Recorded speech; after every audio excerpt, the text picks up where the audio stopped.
Shirigamilar olamida bir shirigami yolg'iz o'tirardi.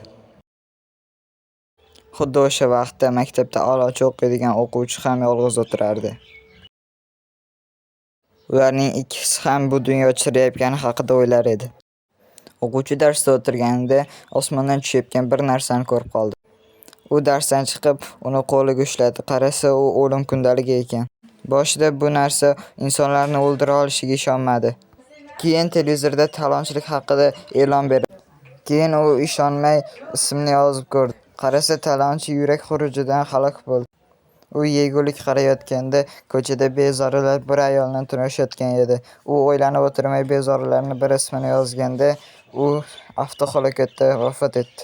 U bir kunda daftarga shunchalik ko'p ism yozganidan daftarning egasi Shirigami keladi.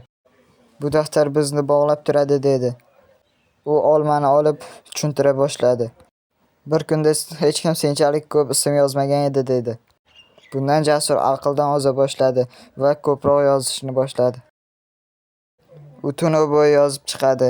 O'shanda u yozgan har bir inson yurak xurujidan vafot etardi. U yozishdan to'xtamaydi.